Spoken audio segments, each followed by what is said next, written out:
수요일 우리가 저녁 시간마다 크로스웨이 성경 연구 과정들 우리 함께 나누고 있습니다. 여러 가지 성경 공부들이 있는데 그 모든 것들을 하기 전에 전체적으로 성경을 바라보는 관점들을 우리가 갖자라고 하는 의미로 성경을 구속사의 관점에서 하나님께서 오늘 우리를 구원하시기 위하여 행하셨던 바로 예수 그리스도의 십자가 사건을 중심으로 성경을 해석하고 있는 관점이 바로 크로스웨이 성경 연구입니다. 구슬이 서말이라도 꿰어야 보배다라고 이야기하잖아요. 많은 구슬들이 놓여져 있습니다. 빛나는 것도 있고 또 둥근 것도 있고 여러 가지 모양들이 있지요. 그런데 그 성경에 대한 지식들, 여러 가지 사건들, 그것을 하나로 꿰어서 보는 것, 그것이 모아졌을 때 좋은 목걸이가 되어지고 빛나게 하는 그 사람을 그렇게 존귀하게 만들어주는 보석이 되어지는 거죠. 그 성경을 구속사의 관점에서 하나의 관점으로 바라보고 특별히 입체적인 그림을 통해서 하나의 이미지로 바로 성경을 배워가는 과정, 특별히 크로스웨이 십자가의 길을 통하여서 성경을 해석하는 관점이 바로 크로스웨이 성경 연구입니다. 지난주에 우리가 나누었던 과정, 이제 하반기 16과부터는 성경을 주제별로 우리가 함께 배우는 그 내용들을 살펴보고 있는데요. 16과가 바로 성경에 대한 것, 바로 성경의 큰 봉우리들에 대하여서 우리가 배우고 나누는 시간을 가졌습니다. 예. 성경에 큰 봉우리들이 있지 않습니까? 우리가 성지순례를 가서도 몇 개의 산들을 다녀왔는데 구약 성경을 대표하는 산이 있다라고 하면은 무엇일까? 그게 바로 시내 산이라고 이야기했습니다. 그래서 이스라엘 백성들은 아직도 그 시내 산에 머물러 있다라고 우리가 해석하면 좋습니다. 그 시내 산에서 이스라엘 백성을 만나고 율법을 주시고 그 율법 앞에 우리가 그 말씀대로 살겠습니다. 언약하였던 그 사람들을 가리켜 이스라엘이라고 부르고 바로 너희가 이 말씀을 지켜 행하면 나는 너희의 하나님이 되고 너는 나의 백성이 되리라 언약을 주셨습니다. 그곳에서 바로 그 언약을 맺고 아멘 우리가 그렇게 살겠습니다 라고 고백하였던 사람들을 이스라엘이라고 한다라고 하였습니다. 그 이후에 하나님께서 그 언약을 회복시켜 주신 사건들, 다윗이 바로 그 시온 산을 향하여서 올라가서 그 성을 하나님의 거룩한 산으로 도성으로 선포하고 이스라엘의 중심으로 삼고 성전을 짓고자 하였던 것을 우리가 잘 알고 있고, 그 산에서 우리 주님께서 과거에 아브라함이 올라갔던 그 산 모리아 산, 또 다윗이 하나님의 성전을 짓고자 하였던 산, 그리고 또한 솔로몬이 그 성전을 세웠던 그곳에 오르셔서 오히려 십자가에 못 박혀 죽으시고 고난을 당하시고 또 부활하시지 않았습니까? 오늘 우리는 그 예수 그리스도의 십자가의 산에서 그곳에서 그 관점에서 성경을 바라보고 있습니다. 어찌되었든 구약의 신의 산이라고 하는 것, 그리고 신약의 시온산이라고 하는 게 신구약을 대표하는 중요한 성경의 봉우리가 되어진다라고 하는 것,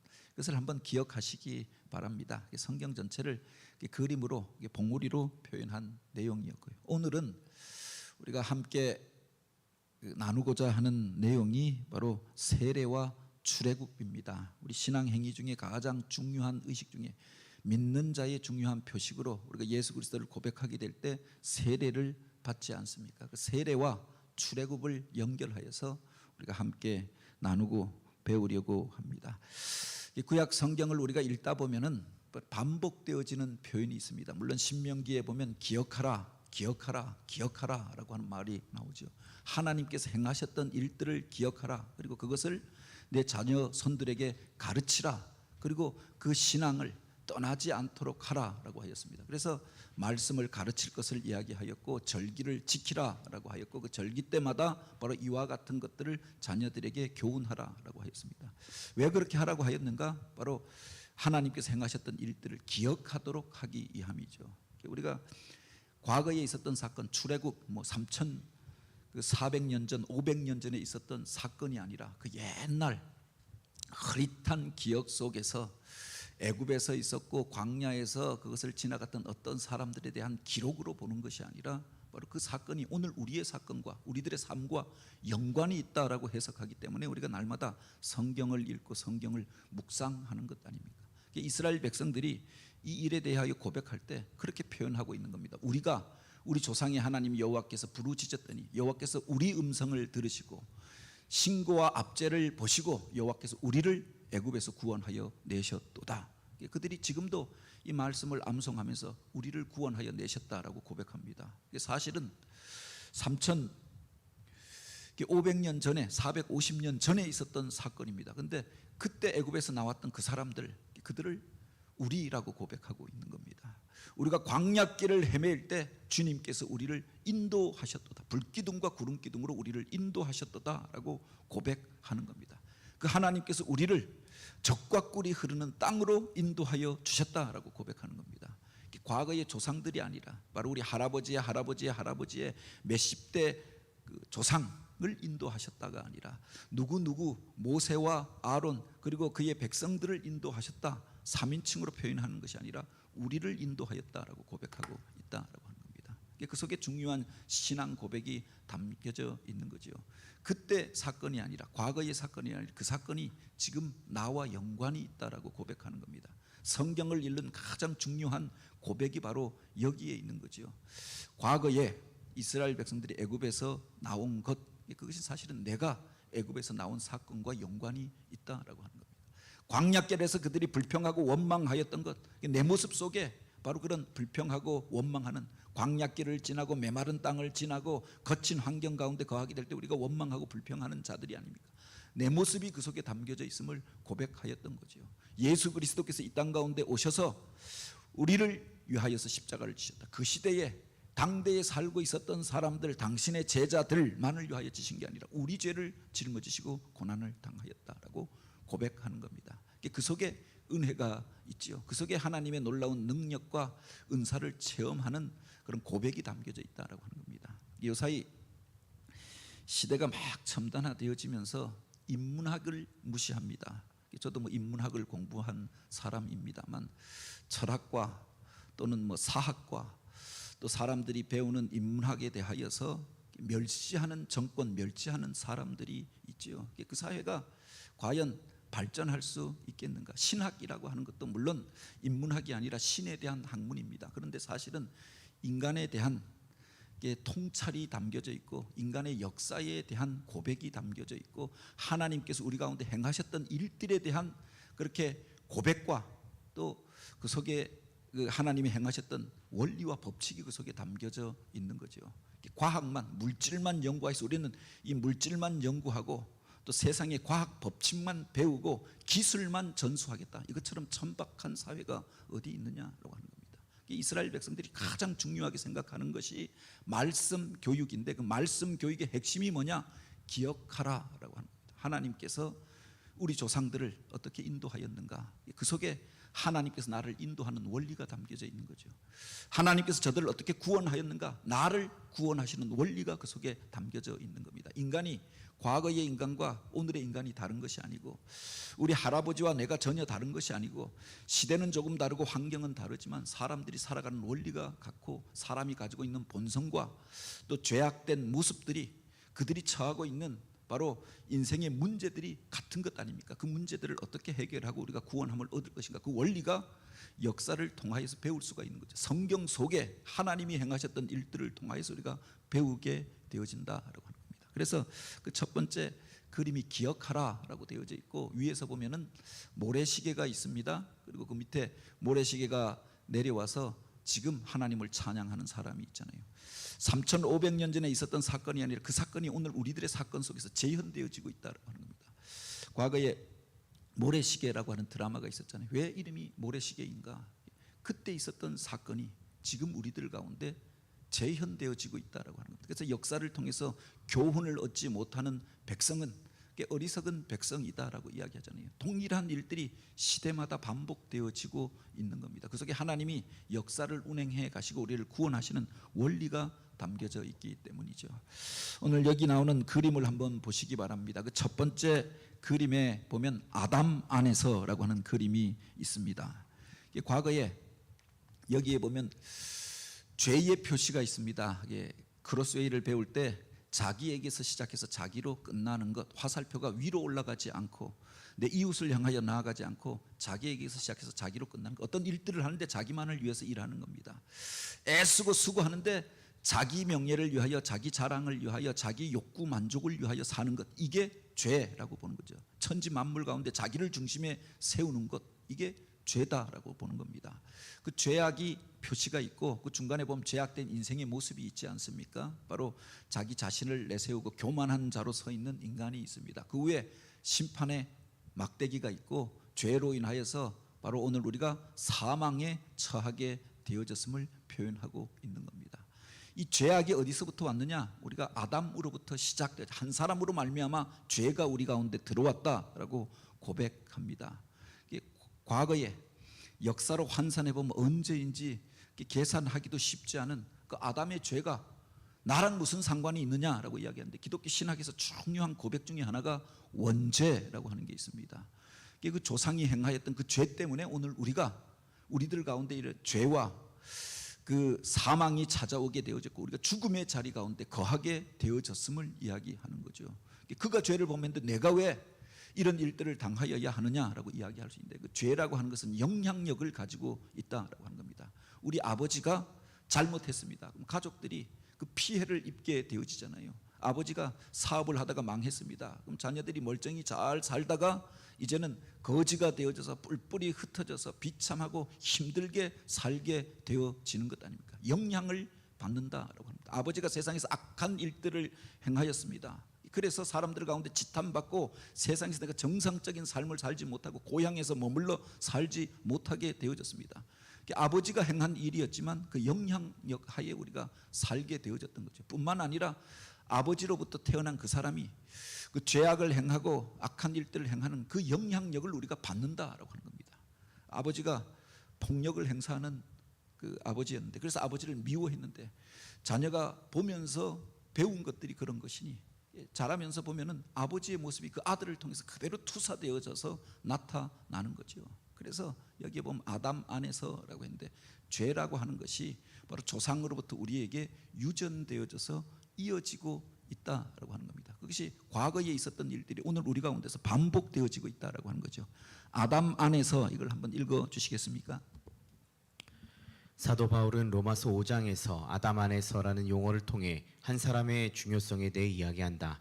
한 사람으로 말미암아 죄가 세상에 들어오고 죄로 말미암아 사망이 왔나니 이와 같이 모든 사람이 죄를 지었으므로 사망이 모든 사람에게 이르게 되었다 말하고, 한 사람의 범죄로 많은 사람이 죽게 되었고 정죄에 이르게 되었으며 사망이 왕노릇하게 되었다고 말한다.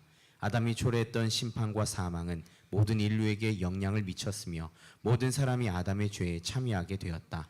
모든 사람이 죄를 범하였으며 하나님의 영광에 이르지 못하게 되었다라고 했습니다. 그 죄가 아담 한 사람으로부터 시작되어졌지만 죄의 영향력 아래서 우리가 살게 되어졌던 거죠. 하나님과의 관계가 깨어지고 그 죄로 인하여서 형제가 바로 서로 싸우고 죽고 죽이는 일들이 벌어지게 되어집니다. 민족이 하나 되지 못하고 갈등하고 싸우게 되어졌던 거죠. 어떤 한 사람이, 특별히 영향력을 가진 그 사람이 바로 분노하면서 싸움을 일으켰다. 사실은 이 땅에서 70년도 더 전에 전쟁이 일어났습니다. 전쟁이 일어나고 많은 사람이 죽고 죽이는 일들이 있었습니다. 지금도 그것을 우리가 씻지 못하고 민족이 민족을 향하여 원수시하면서 차라리 우리를 지배했던, 우리를 수탈해 갔던 일제가 차라리 낫다, 저 사람들보다, 저들이랑은 상종하지 못하겠다라고 말하는 깊은 상처를 가지고 사는 사람들이 있잖아요. 한 사람의 결정, 한 사람의 일들이 사실은 많은 이들에게 영향을 끼치게 되어졌다. 아담의 죄로 인하여서 모든 피조물이 신음하게 되어졌음을 이야기합니다. 인간의 관계만 깨어진 게 아니라 자연 세계의 그 조화로운 관계가, 코스모스가 깨어져 버렸음을 이야기하고 있지 않습니까? 그래서 사도 바울은 오호라 나는 공고한 사람이로다. 누가 나를 이 사망의 몸에서 건져내랴라고 고백합니다.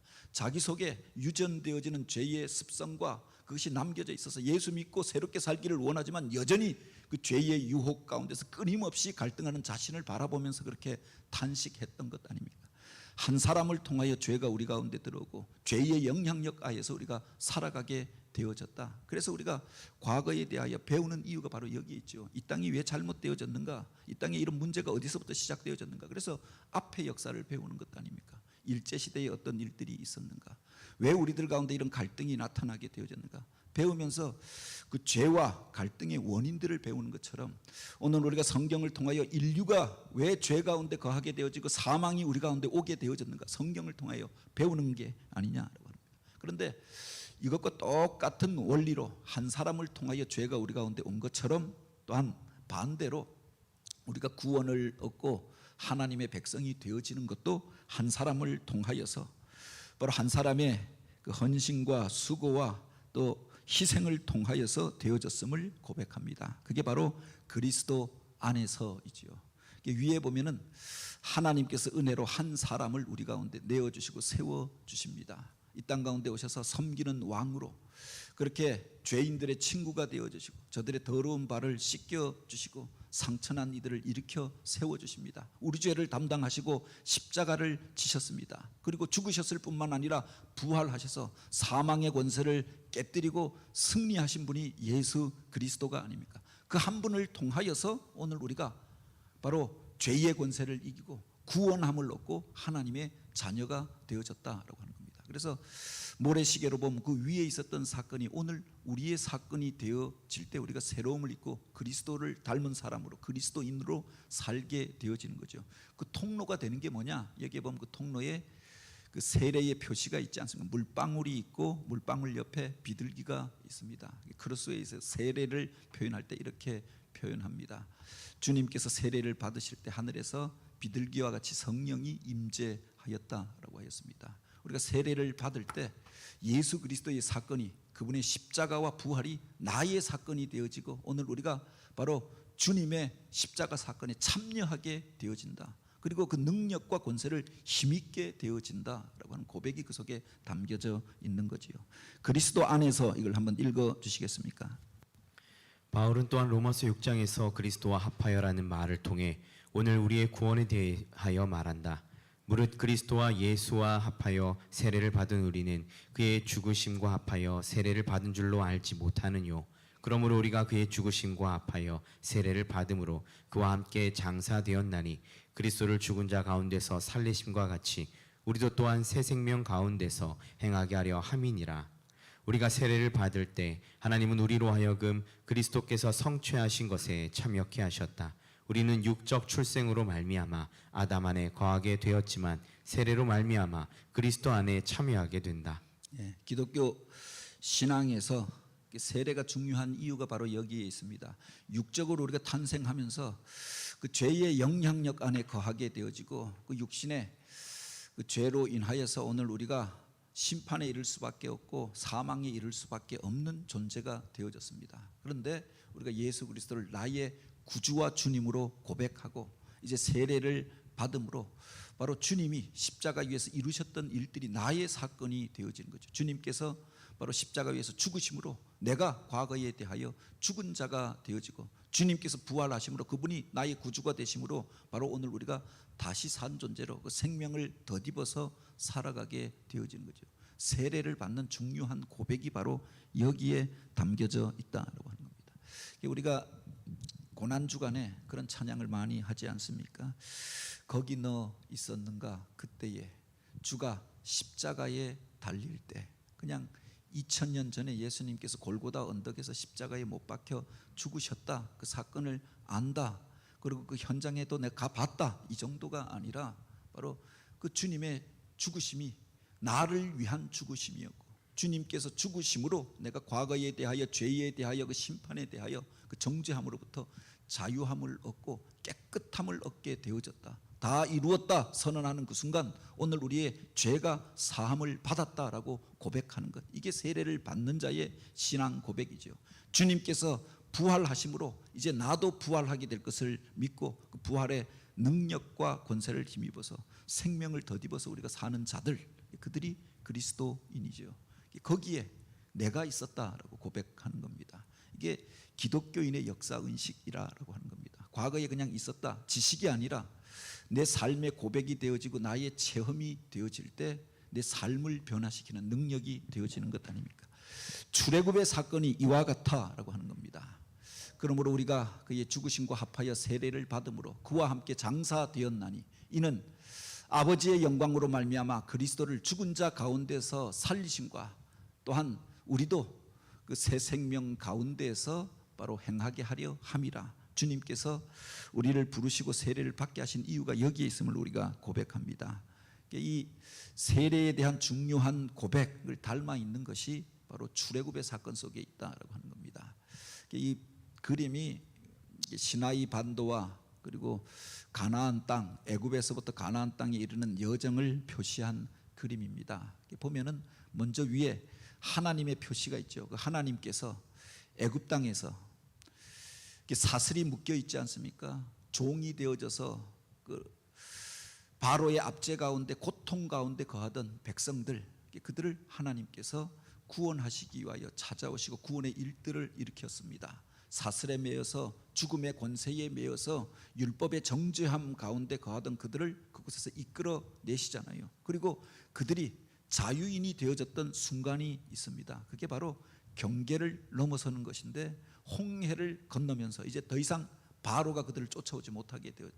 홍해를 건너면서 더 이상 바로의 영향력으로부터 이렇게 벗어난 자가 되어졌던 거죠. 그 이후로부터 그들이 물론 광야길을 지나게 되어졌지만 더 이상 애굽 백성이 아니고 바로의 시민이 아니라 하나님의 백성이 되어졌다라고 하는 겁니다. 이것처럼 기독교 신앙에서 세례라고 하는 게 이런 의미를 갖는다라고 하는 거죠. 예수님의 삶의 과정을 잘 들여다보면 이번에 성지순례 가서도 그가 예수님의 사건하고 구약의 사건을 연결하여서 소개하는 것, 이게 의미가 있다라고 생각하는 것이 예수님께서 태어나신 이후에 바로 출애굽의 과정을 다 그 삶을 통하여서 그 여정을 통하여서 이스라엘 백성들이 2000년 동안 살아왔던 과정을 당신의 몸으로 바로 그 자신의 삶을 통하여 발걸음을 통하여서 성취해 가시고 재현하셨던 거지요.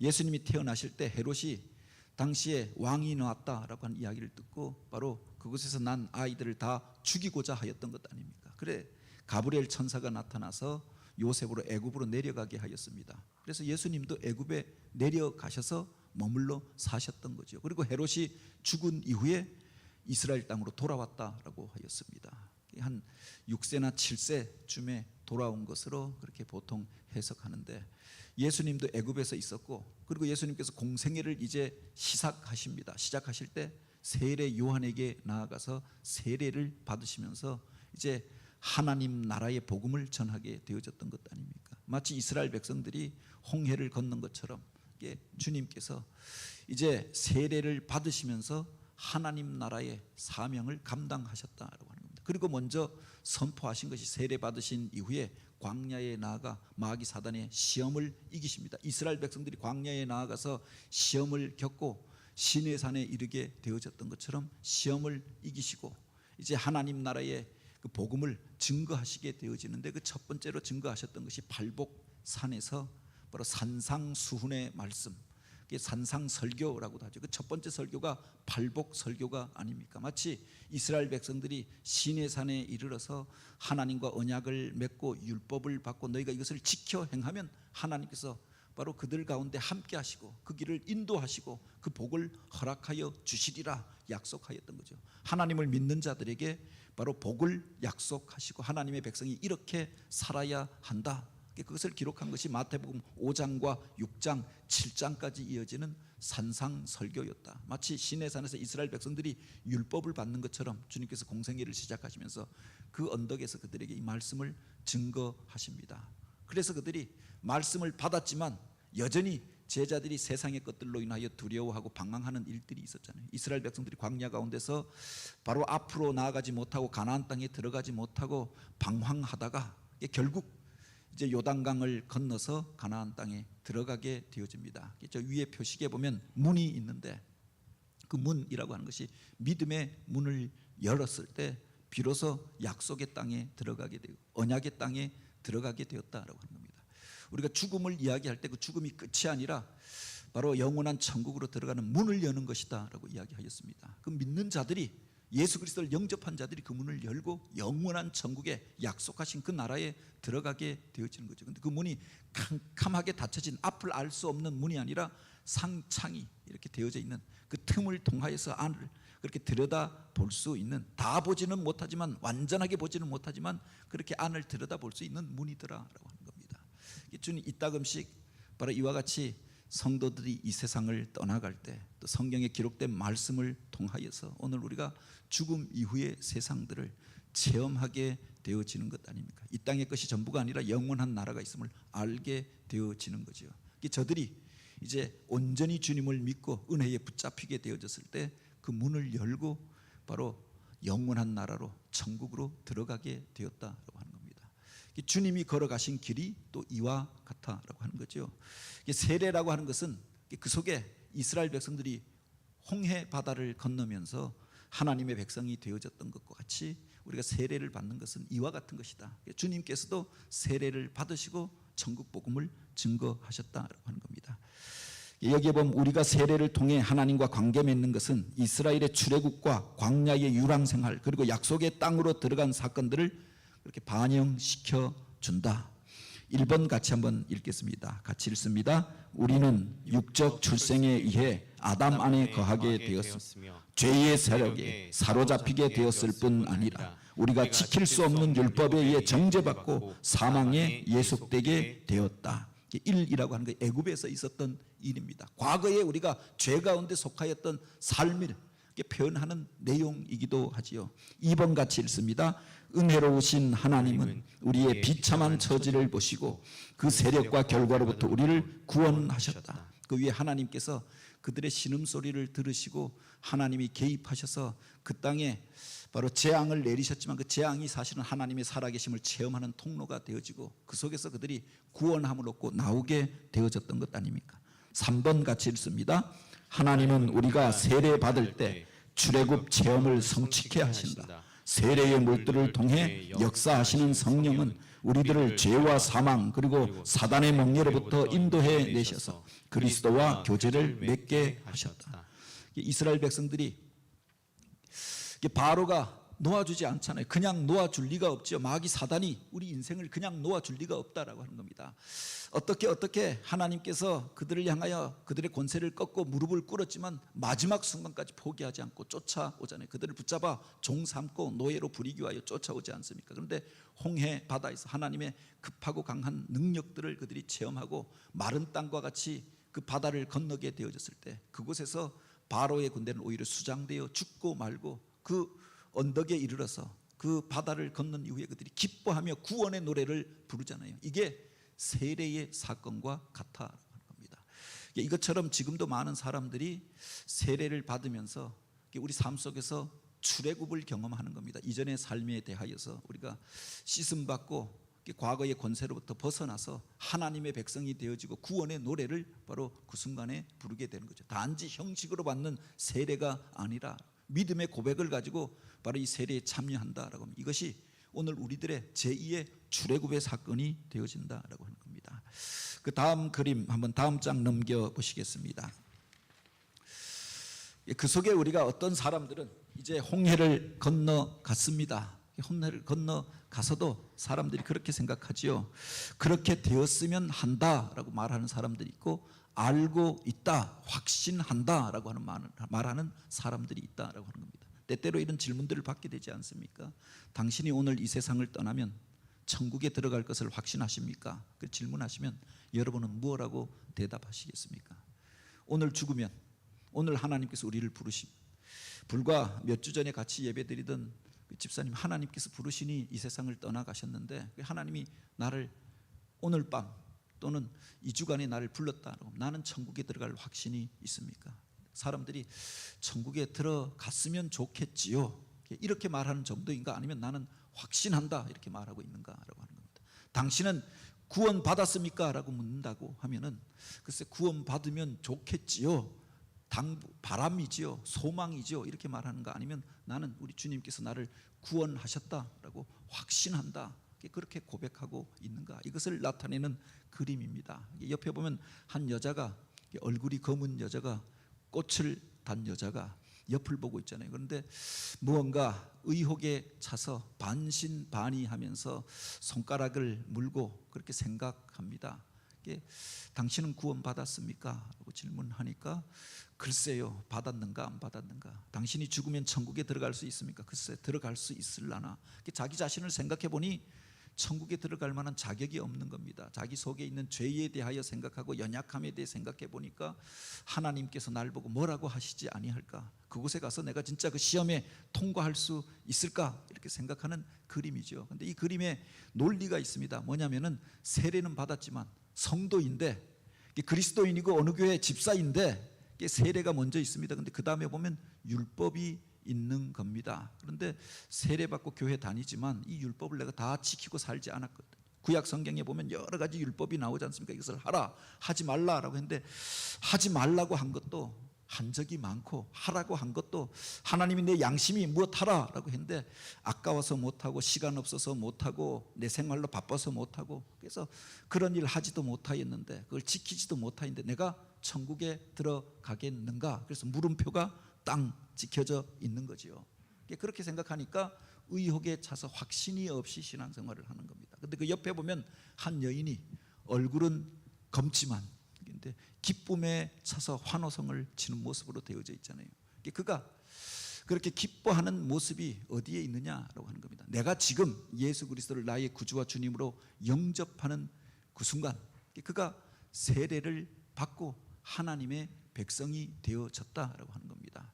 세례받고 하나님의 백성이 되어졌을 때, 내가 주님을 나의 구주와 주님으로 영접하였을 때 이미 영생을 얻고 천국 시민이 되어지고 과거의 죄의 권세로부터 우리가 자유함을 얻은 자가 되어졌음을 말하는 거죠. 그래서 그 중간에 보면 율법이 없고 바로 손든 사람이 있습니다. 주님을 찬양하고 주님이 행하셨던 일들을 노래하고 예배하는 사람이죠. 다만 남겨져 있는 것이 있다고 하면 구원받은 사람으로 세상 속에서 그 책임을 다하고 살려고 하는 것, 하나님 나라 백성으로 구별된 모습으로 살려고 하는 것, 마땅히 행해야 할 일들이 있지 않겠는가? 천국 시민이라고 하면 이렇게 살아야 하지 않겠는가? 그것만 남겨져 있다라고 하는 겁니다.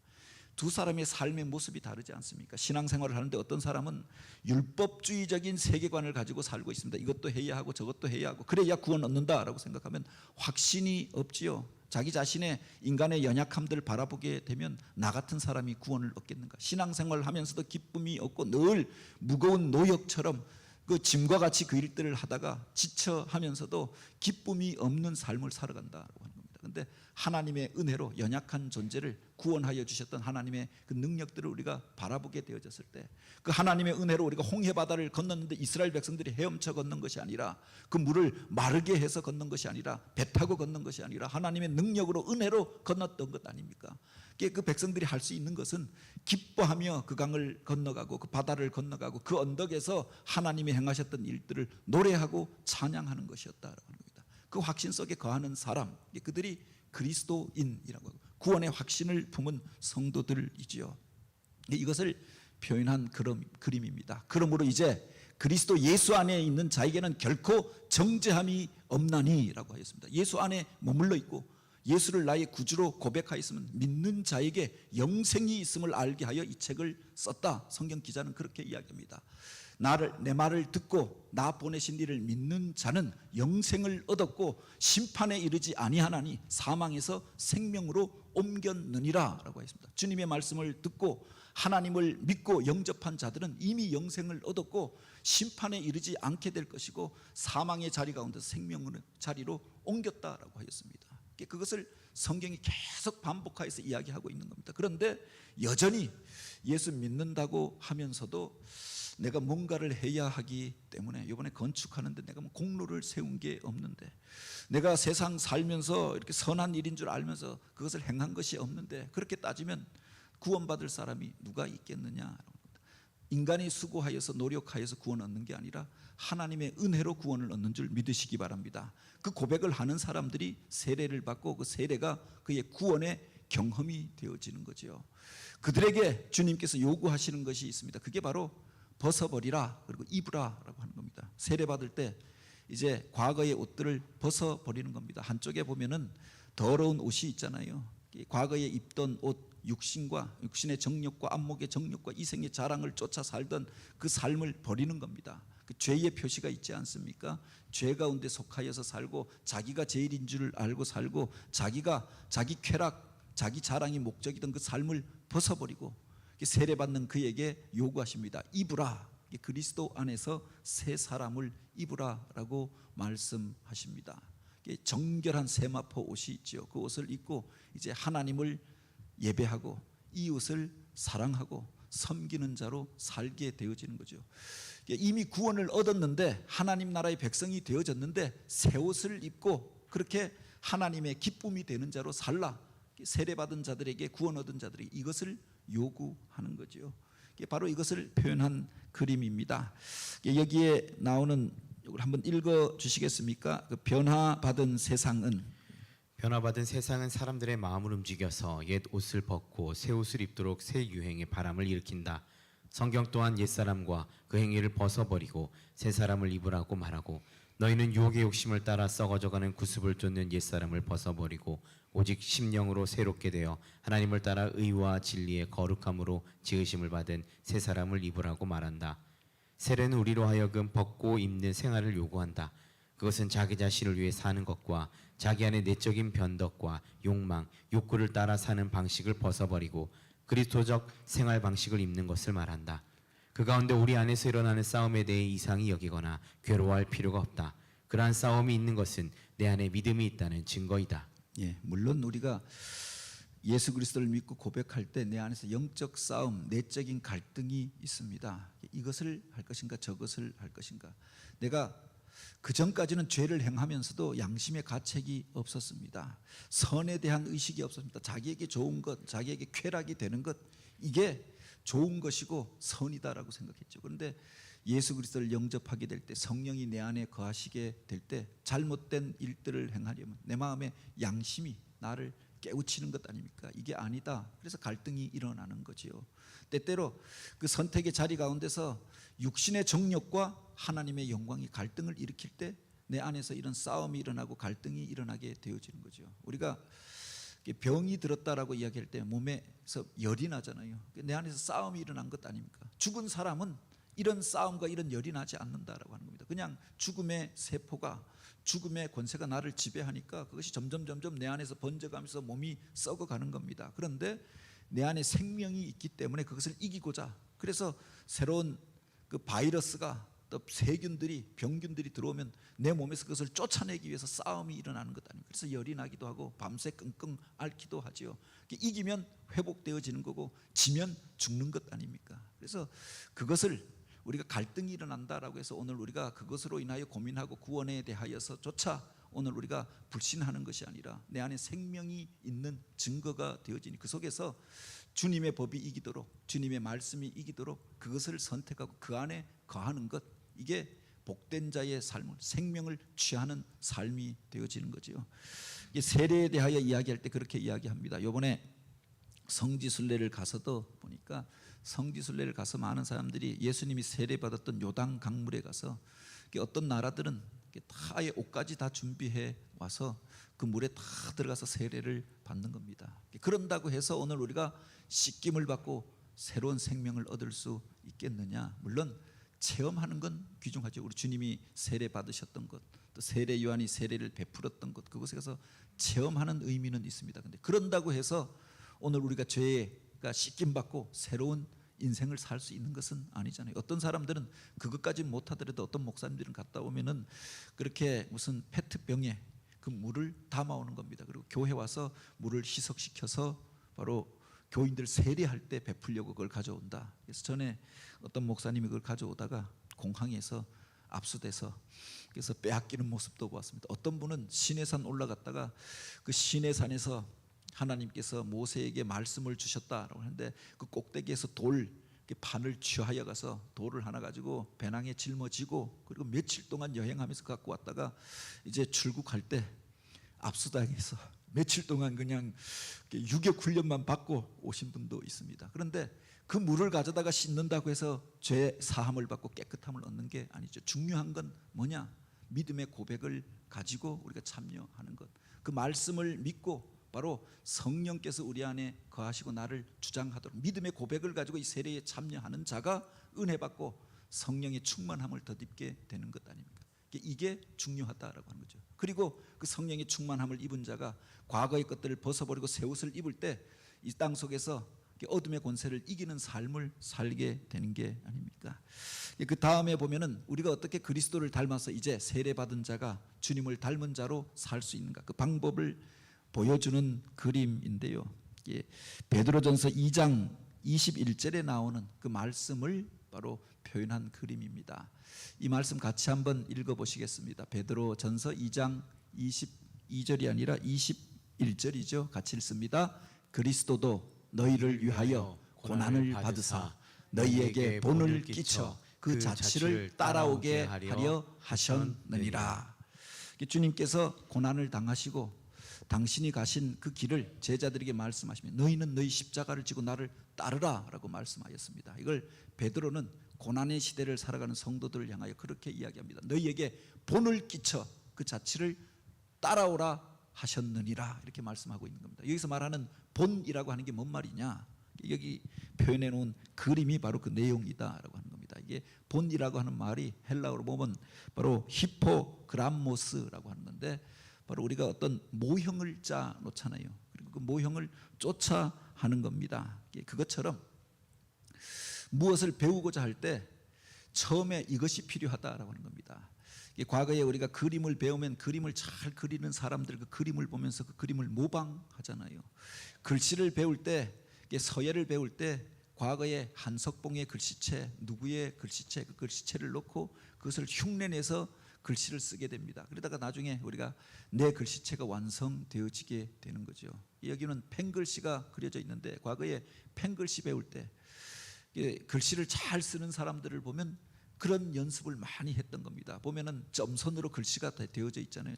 정자체 글씨가 있고 그걸 가지고 매번 반복해서 똑같이 써보는 겁니다. 그 점선을 따라 쓰다 보면은 나중에 그 글씨체가 나의 글씨체가 되어지는 거죠.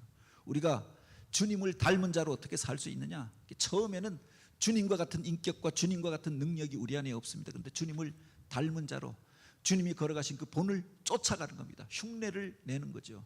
본을 우리가 따라서 그려보는 겁니다. 주님이 행하셨던 것처럼 바로 죄인들에게 다가가서 그들의 친구가 되어주고 그들을 위로하고 그들을 위하여 기도하고 또한 그 속에서 복음을 전하고 그 속에서 주님이 행하셨던 일들을 우리가 따라가면서 주님의 능력들을 체험하게 되어지는 거죠. 그 과정 속에 우리 인격이, 우리 삶이 주님을 닮아가게 된다라고 하는 겁니다. 교회 안에서 때때로 어떤 임직식을 하든지 제자 훈련을 하든지 세족식을 하기도 합니다. 주님이 행하셨던 그 일을 우리가 흉내내는 것 아닙니까? 제자들의 더러운 발을 씻겨주잖아요. 그런데 그 속에서 그의 발을 씻기는 자가 가지는 은혜가 있고 그 발을 그에게 내어준 자가 또 제자들이 느꼈던 그런 고백들을 그 속에서 하게 되는 것들을 보게 됩니다.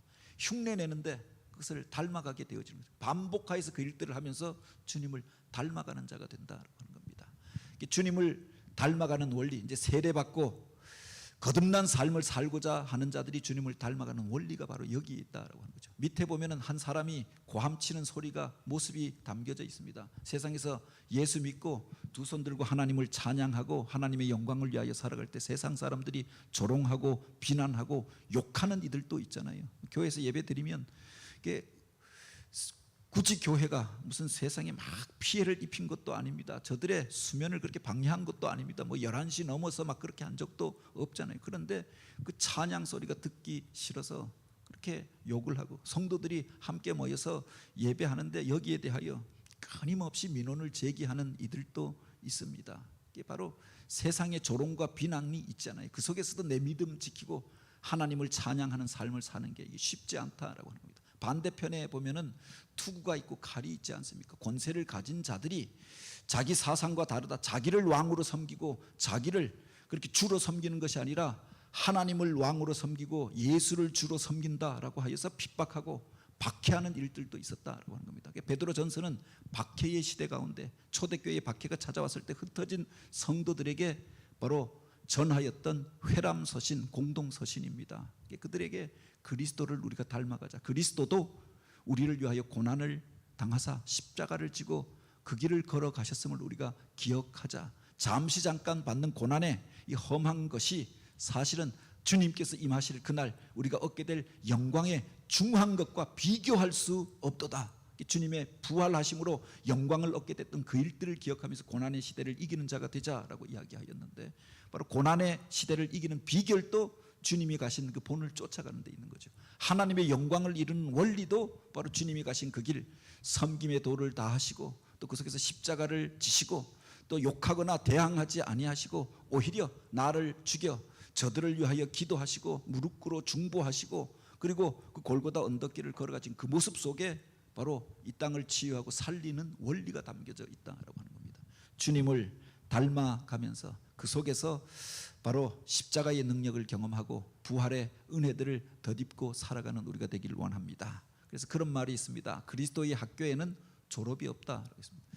제가 이 교회 처음 왔을 때 졸업 예배를 드리는 겁니다. 근데 사실은 교회라고 하는 것에서는 졸업이 있을 수가 없죠. 배우는 것이 끝난다, 이게 졸업이 아닙니까? 그래서 학교에서 보면 졸업식 날 아이들이 교복을 찢고 막 뭐 이렇게 하잖아요. 그런데 주님 나라 이르는 그날까지 끊임없이 우리 자신을 인격을 훈련하고 연단하고 배워가야 할 이들이 바로 성도들이고 주님의 제자들이 아닙니까? 다만 수료가 있죠. 어느 과정을 수료하는 겁니다. 크로스웨이 과정을 수료하고 제자 훈련 일기를 수료하고 행복한 카페 그 과정을 우리가 수료하고 한 단계를 넘어서 가고 또 한 단계를 넘어서 가는 거죠. 광야에서 시내산을 지나서 또 그렇게 그곳에서 또 더 나은 자리로 더 앞을 향하여 나아가는 것 아닙니까? 주님 나라 이르는 그날까지 바로 그렇게 배우고 훈련받아야 할 존재가 우리들이다. 그래서 주님을 닮아가고 주님의 장성한 분량에까지 이르고 그리고 주님의 기뻐하시는 인격과 삶을 배우고 훈련하는 이들이 성도인 거죠. 그렇게 완성되어져서 구원 얻는 것이 아니라 이미 구원 얻은 자로 홍해를 건넜을 때 그들은 이미 구원을 얻었습니다. 구원 얻은 자들이 시내산에 이르러서 약속의 말씀을 받았죠. 너희가 구원 얻었으니 하나님의 백성이 되어졌으니 이제 구별된 모습으로 살아라. 세상에 빛된 사명을 감당하라. 제사장의 직무를 감당하라. 그래서 주셨던 말씀이죠. 그것을 다 해야 구원을 얻는 것이 아니었다라고 하는 겁니다. 이번에도 우리가 성지순례 가서 시내산은 빼놓았습니다. 그런데 우리가 한번 생각해 볼 것이 시내산에 올라가야 그 꼭대기까지 올라가야 구원을 얻는다라고 하면 구원 얻을 자가 몇 명이나 되겠느냐라고 하는 겁니다. 구원의 사건은 홍해 바다에서 이미 일어났던 겁니다. 바로의 앞잡에서 벗어나고 이제 그들이 광야에 나오면서 자유인이 되어지고 하나님의 백성이 되어지고 이스라엘이 되어진 겁니다. 홍해 사건이 먼저 있었고 시내산은 그 다음에 일어났던 사건이죠. 시내산에 와서 그 속에서도 믿음이 깊은 은혜의 체험을 가진 모세는 시내산 꼭대기까지 올라갑니다. 장로들과 여호수아는 그 중턱까지 올라가서 그 청명한 하늘 가운데 거하시는 임재하시는 하나님을 그곳에서 먼 발치로 보게 되어집니다. 백성들은 그 산에 올라갈 엄두도 내지 못하고 그 밑에 머물러 있었지만 주님께서 찾아오셔서 성막을 짓고 이것을 지켜 행하라 그러면 너희가 나의 백성이 되고 내가 너희의 삶을 인도하리라 약속해 주셨던 거죠. 사람마다 조금 수준이 다를 수 있습니다. 예수 믿고 구원 얻었지만 바로 그 은혜에 대한 체험은 다를 수가 있죠. 그런데 시내산 정상까지 올라가야 구원 얻는다라고 합니다. 몇 명이나 구원을 얻겠느냐라고 하는 겁니다.